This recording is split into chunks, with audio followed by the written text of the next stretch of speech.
புதுயுகம் தொலைக்காட்சியின் ஆலயவளம் நேயர்களுக்கு அன்பு வணக்கம். சிவம் என்ற சொல்லுக்கு மங்களம் என்று பொருள். அந்த வகையில் நிறைவு, முழுமை, தூய்மை, உண்மை, நன்மை, மேன்மை ஆகிய பல பொருள்கள் சிவம் என்ற சொல்லுக்கு உண்டு.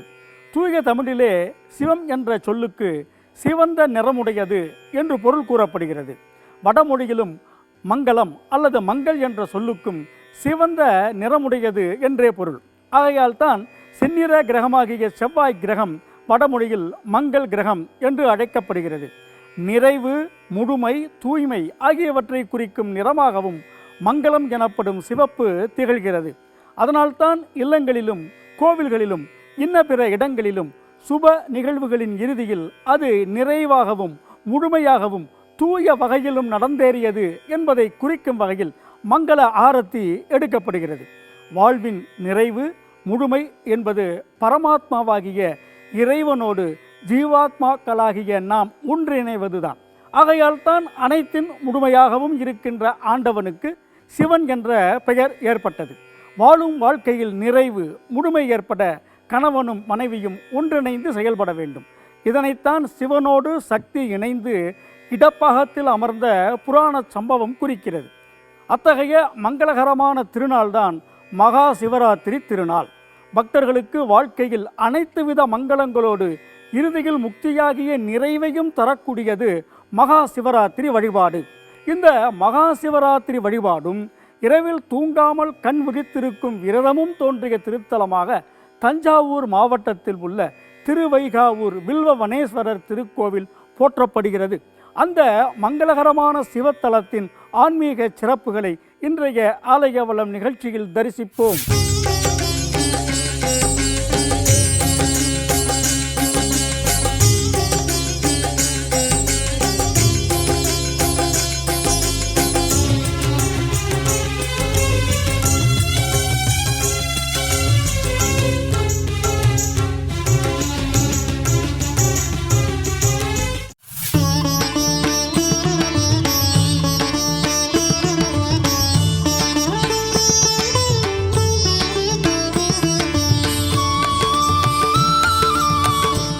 சிவாலயங்கள் அனைத்திலும் கருவறையில் வீற்றிருக்கும் மூலவரான சிவபெருமானை நோக்கியே அவரது வாகனமும் அனுக்க தொண்டருமான நந்தி பகவான் காளை மாட்டின் வடிவில் அமர்ந்திருப்பது வழக்கம்.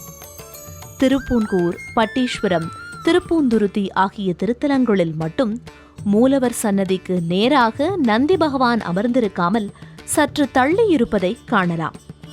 ஆனால் இதற்கெல்லாம் மாறாக மூலவர் சன்னதியை நோக்காமல் அதற்கு எதிர்ப்புறத்தில் கோவில் வாசலை நோக்கி நந்தி பகவான் திரும்பி அமர்ந்திருக்கும் அதிசயத்தை பார்த்திருக்கிறீர்களா?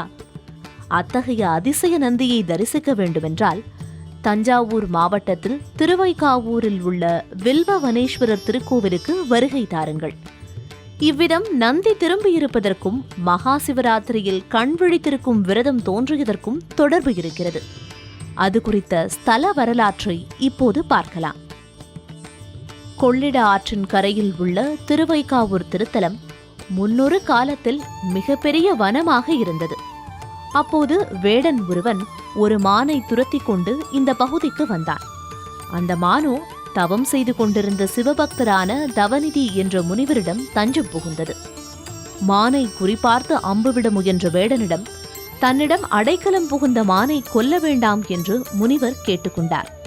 அதற்கு வேடன் மறுத்ததால் மானை காப்பாற்றுவதற்காக அதனை மறைத்து கொண்டு முனிவர் நின்றார். இதனால் ஆத்திரமடைந்த வேடன் அந்த முனிவரை குறிப்பார்த்து அம்பை தொடுப்பதற்கு தயாரானார். வேடனின் பாவச் செயலை தடுப்பதற்காகவும் தமது பக்தரான முனிவரை காப்பாற்றுவதற்காகவும் சிவபெருமான் ஒரு புலியின் வடிவெடுத்து அந்த வேடனை துரத்தினாராம். இதனால் அச்சமடைந்து ஓடிய வேடன் ஒரு மரத்தின் மீது ஏறி அமர்ந்து கொண்டானாம். ஆனாலும் புலி அவனை விடாமல் மரத்தின் அடியிலேயே படுத்திருந்தது. வேறு வழியின்றி மரத்தின் மீதே தங்கியிருந்த வேடன் பயத்தினாலும் பசியினாலும் தூங்காமல் விழித்திருந்தான். தூங்கி போய் கீழே விழுந்துவிடக்கூடாது என்பதற்காக அந்த ராத்திரி பொழுதில் மரத்திலிருந்து ஒவ்வொரு இலையாக பறித்து கீழே போட்டு வந்தான் வேடன். அந்த இலைகள் எல்லாம் புலியின் வடிவில் இருந்த சிவபெருமான் மீது விழுந்தன. அன்றைய தினமோ மகா சிவராத்திரி நாள். வேடன் உட்கார்ந்திருந்த மரமோ சிவனுக்கு உகந்த வில்வ மரம். மறுநாள் காலையில் வேடன் மரத்துக்கு கீழே குனிந்து பார்த்தபோது மிகப்பெரிய வில்வ இலை குவியல் இருந்தது. அதற்குள் புலி இருக்கிறதா இல்லையா என்பது அவனுக்கு தெரியவில்லை. ஒரு வழியாக தைரியத்தை வரவழைத்துக் கொண்டு கீழே இறங்கி அந்த இலை குவியலை தள்ளி பார்த்த வேடனுக்கு ஆச்சரியம் காத்திருந்தது. அங்கே புலிக்கு பதில் சிவலிங்கம் இருந்தது. அதனை சுற்றி சிவாலயம் இருப்பதும் தெரிந்தது. இறைவனின் திருவிளையாடலை உணர்ந்து கொண்ட வேடன் பயபக்தியோடு சிவலிங்கத்தை வணங்கினான். இந்த நிலையில் மகா சிவராத்திரிக்கு மறுநாள் காலை பொழுதோடு அந்த வேடனின் ஆயுள் முடிவடைய இருந்தது. ஆகையால் அவனது உயிரை பறிப்பதற்காக யமதேவன் விரைந்து வந்து கொண்டிருந்தான். யமன் வருவதை நந்திதேவர் கவனிக்கவில்லை. மகா சிவராத்திரி தினத்தன்று தமக்கு வில்வத்தால் அர்ச்சனை செய்த வேடனின் உயிரை யமதேவன் பறித்துச் செல்வதா என்று கோபமுற்ற சிவபெருமான் தட்சிணாமூர்த்தி வடிவத்தில் தமது கையில் ஒரு கோலை ஏந்தி கொண்டு வந்து யமதர்மனை விரட்டி அடித்தாராம். சிவராத்திரி பூஜையின் மகிமையை உணர்ந்து கொண்ட யமதர்மன் சிவபெருமானிடம் மன்னிப்பு கேட்டுக்கொண்டாராம். அத்துடன் தனது தவறுக்கு பிராயச்சித்தமாக இந்த திருத்தலத்தில் ஒரு திருக்குளத்தை வெட்டி அதன் தீர்த்தத்தை எடுத்து சிவலிங்கத்துக்கு அபிஷேகம் செய்தாராம். அந்த திருக்குளம்தான் திருவைகாவூர் வில்வவனேஸ்வரர் திருக்கோவில் முகப்பில் உள்ள யமதீர்த்தம். அதே நேரத்தில் சிவாலயத்துக்குள் யமன் வந்ததை அறியாத தவறுக்கு பிராயச்சித்தமாக கோயிலுக்குள் யார் வருகிறார்கள் என்பதை கண்காணிக்கும் வகையில் இறைவனை நோக்கி அமர்ந்திருக்காமல் கோவிலின் வாசலை நோக்கி நந்தி பகவான் அமர்ந்திருப்பதாக கோவிலின் ஸ்தல வரலாறு தெரிவிக்கிறது. இந்த திருத்தலத்தில் சிவராத்திரியில் தமக்கு வில்வ அர்ச்சனை செய்த வேடனுக்கு மீண்டும் பிறந்து இரவாத முக்தி நிலையை சிவபெருமான் அருளினாராம்.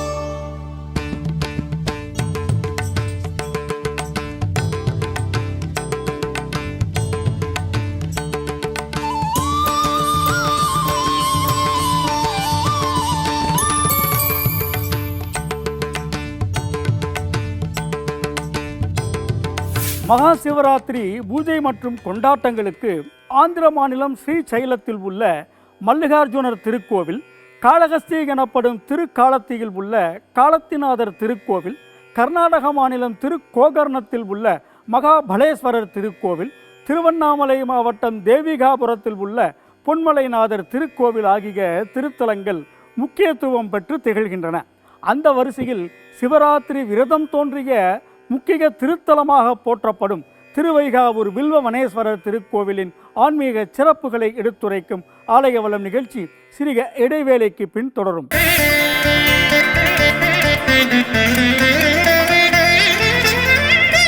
திருவைகாவூர் வில்வவனேஸ்வரர் திருக்கோவில் தேவார பாடல் பெற்ற 226 சிவத்தலங்களில் காவிரி வடகரையில் அமைந்துள்ள 48வது திருத்தலமாகும். இந்த திருத்தலத்து ஈசனை போற்றி திருஞான சம்பந்தர், திருநாவுக்கரசர், சுந்தரர் ஆகிய மூவருமே தேவார பாசுரங்கள் பாடியுள்ளனர். இவற்றுள் திருஞான சம்பந்தர் பாடியிருக்கும் கோளை மிடராக எனத் தொடங்கும் தேவார பதிகத்தின் 4வது பாடல் திருவைகாவூர் வில்வவனேஸ்வரரை இன்ன உரு இன்ன நிறம் என்று அறிவதேல் அரிது, நீதி பலவும் தன்ன உருவாம் என மிகு தவ நீதியோடு தான் அமர்விடம், முன்னை வினை போய் வகையினான் முழுதுணர்ந்து முயல்கின்ற முனிவர், மண்ணை இருபோதும் அருவித் தொழுது சேரும் வயல் வைகாவிலே என்று துதிக்கிறது. இறைவன் சிவபெருமானை இந்த வகையான உருவம் கொண்டவன், இந்த நிறத்தை கொண்டவன் என்று யாருமே அறிவினாலோ ஆன்ம போதத்தாலோ அறிந்து கொள்ள இயலாது. பல்வேறு வகையான புண்ணியங்கள் எல்லாம் தங்களது உருவம் இதுதான் என்று சொல்லும்படியாக மிகுந்த தவக்கோலத்தை உடைய அந்த சிவபெருமான் தாம் விரும்பி அமர்கின்ற திருத்தலம் எது தெரியுமா? முற்பிறப்புகளிலும் இப்பிறப்பில் முன்பும் செய்த வினைகள் எல்லாம் நீங்கும்படியாக இறைவனை தியானித்து வணங்குகின்ற முறைகளை முழுமையாக உணர்ந்து கொண்டு தவத்திலே முயல்கின்ற முனிவர்கள் அனைவரும் காலை மாலை என 2 வேளைகளிலும் சென்று தொழுது போற்றுகின்ற வயல் வளம் நிறைந்த திருவைகாவூர்தான் அந்த திருத்தலம் என்று இந்த தேவார பாடலுக்கு பொருள்.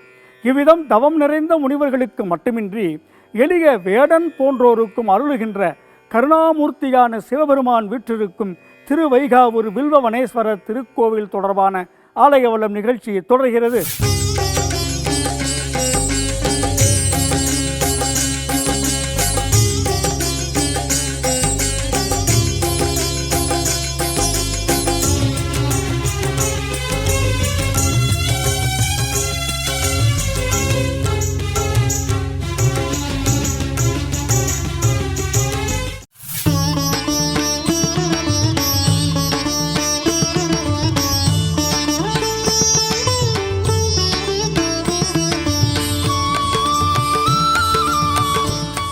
திருவைகாவூர் திருத்தலத்தில் யமதீர்த்தம் என்று அழைக்கப்படும் பெரிய திருக்குளத்திற்கு எதிரே வில்வவனேஸ்வரர் எனப்படும் வில்வவனநாத சுவாமி திருக்கோவில் கட்டப்பட்டுள்ளது.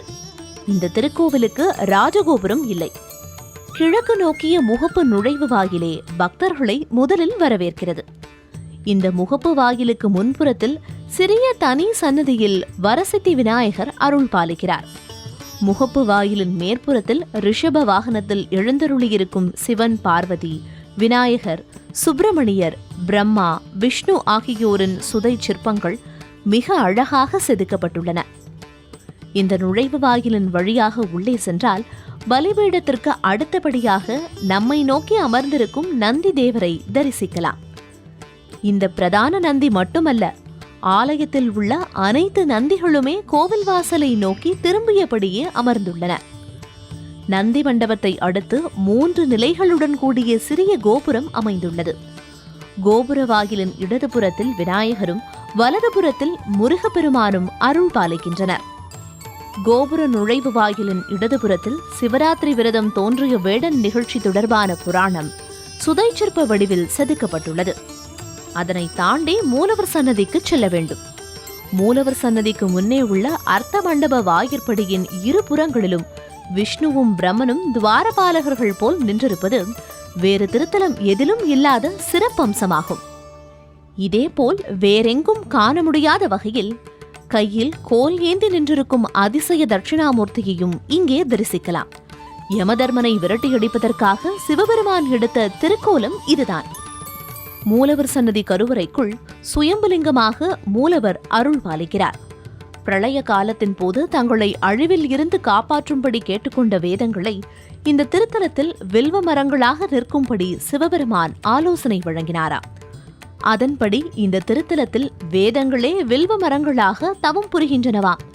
ஆகையால் இந்த திருத்தலத்திற்கு வில்வாரண்யம் என்றும் மூலவருக்கு வில்வவனேஸ்வரர் என்றும் திருப்பெயர் தோன்றுகிறாம்.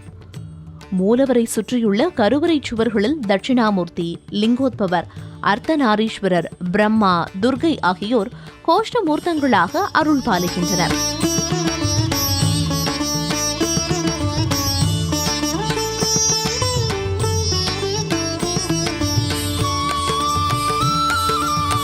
மகா சிவராத்திரி தினத்தன்று இரவில் கண் விழித்து 4 ஜாமங்களிலும், அதாவது 4 காலங்களிலும் வழிபட வேண்டிய சிவாலயங்கள் தஞ்சாவூர் மாவட்டத்தில் அருகருகே அமைந்துள்ளன.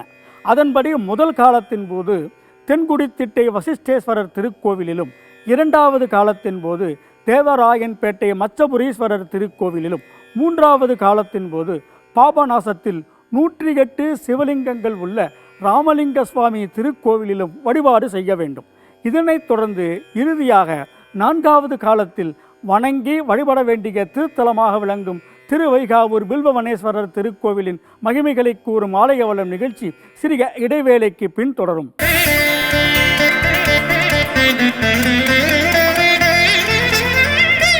திருவைகாவூர் வில்வவனேஸ்வரர் திருக்கோவிலில் அகத்திய மாமுனிவருக்கு தங்களது திருமண கோலத்தை இறைவன் சிவபெருமானும் இறைவி பார்வதி தேவியும் காட்டி அருளியுள்ளனர்.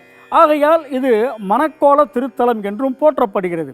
அத்துடன் இந்த ஆலயத்தில் எழுந்தருளியிருக்கும் முருகப்பெருமானை வணங்கி துதித்து அருணகிரிநாதர் திருப்புகழ் பாடியிருப்பதால் திருப்புகழ் திருத்தலமாகவும் இது திகழ்கிறது. இத்தகைய ஆன்மீக சிறப்பு வாய்ந்த திருவைகாவூர் வில்வவனேஸ்வரர் திருக்கோவிலின் அருமை பெருமைகளை எடுத்துரைக்கும் ஆலய வளம் நிகழ்ச்சி தொடர்கிறது.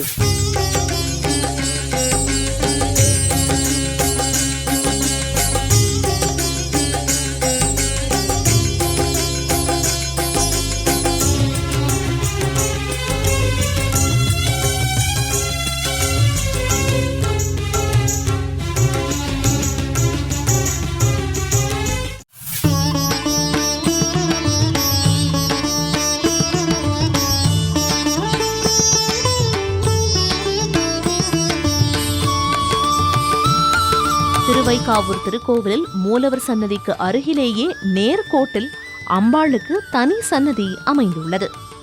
கிழக்கு நோக்கியபடி கருணை பொழியும் திருமுகத்தோடு நின்ற திருக்கோலத்தில் எழுந்தருளியிருக்கும் இந்த அம்மன் மிகவும் பிரசித்தி பெற்றவர். அனைத்து மக்களையும் அன்புடன் காக்கும் அம்பாளுக்கு சர்வஜன ரட்சகி என்று திருநாமம். தூய தமிழில் வளைக்கை நாயகி என்றும் அழைக்கப்படுகிறார். அம்மனுக்கு எதிரே உள்ள ஸ்ரீ சக்கர யந்திரத்தின் அருகே நின்றபடி அம்பாளிடம் பிரார்த்தனை செய்து கொண்டால் நினைத்த காரியம் கைகூடும் என்பது பக்தர்களின் நம்பிக்கை.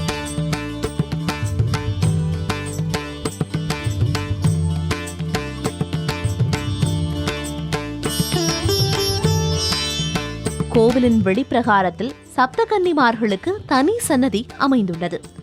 சுந்தரமூர்த்தி விநாயகர் என்ற திருப்பெயரோடு மற்றொரு பிள்ளையாரும் தனி சன்னதியில் எழுந்தருளியிருக்கிறார். ஒரே கல்லில் ஒன்றாக செதுக்கப்பட்ட மயில், திருவாட்சி ஆகியவற்றோடு வள்ளி, தேவசேனையோடு கூடிய ஆறுமுக பெருமானும் தனி சன்னதியில் அருள் பாலிக்கிறார். இந்த முருகப்பெருமானின் விக்கிரகத்தில் அவரது கைரேகை, நகம் ஆகியவை தெளிவாக தெரியும்படி செதுக்கப்பட்டிருப்பது சிற்பக்கலையின் சிறப்பம்சமாகும். அத்துடன் அவரது வாகனமான மயில் வழக்கமான திசைக்கு மாறாக எதிர்த்திசையை நோக்கி நிற்பதும் விசேஷமாகும். கோயில் பிரகாரத்தின் ஒரு புறத்தில் மகாதுர்க்கை, விஷ்ணு துர்க்கை, காலபைரவர், ருத்ரபைரவர் என பல்வேறு துர்க்கைகளும் பைரவர்களும் நின்ற திருக்கோலத்தில் அருள் பாலிக்கின்றனர்.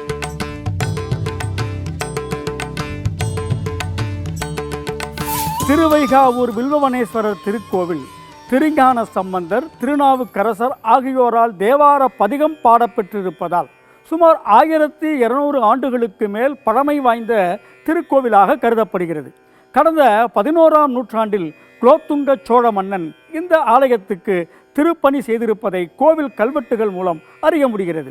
இதேபோல் சம்புவராயர் மன்னர் குலத்தைச் சேர்ந்த சகலபுவன சக்கரவர்த்தி ராசநாராயண சம்புவராயர் காலத்திலும் திருப்பணிகள் செய்யப்பட்டதாக பொறிக்கப்பட்டுள்ள கல்வெட்டுகள் காணப்படுகின்றன. யமபயம் போக்கும் தலமாகவும் மனக்கவலைகளை மாய்க்கும் திருத்தலமாகவும் வில்வவனேஸ்வரர் திருக்கோவில் போற்றப்படுகிறது. திருமண வரம், குழந்தை பேறு, கல்வியில் மேன்மை, வேலைவாய்ப்பு, தொழில் வளர்ச்சி ஆகிய அனைத்து பிரார்த்தனைகளையும் நிறைவேற்றும் தலமாகவும் மதிக்கப்படுகிறது. திருவைகாவூர் வில்வவனேஸ்வரர் திருக்கோவிலில் ஆண்டுதோறும் மாசி மாதத்தன்று மகா சிவராத்திரி விழா மிகச் சிறப்பாக கொண்டாடப்படுகிறது.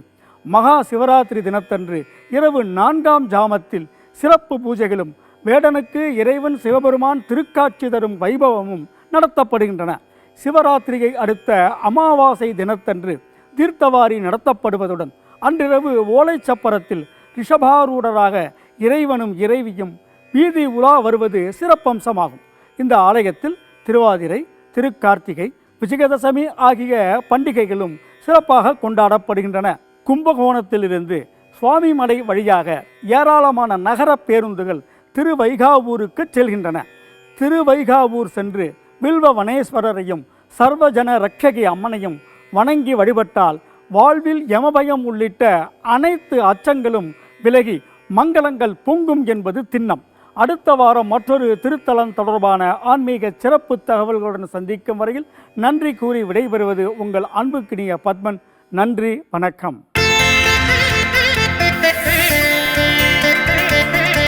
Thank you.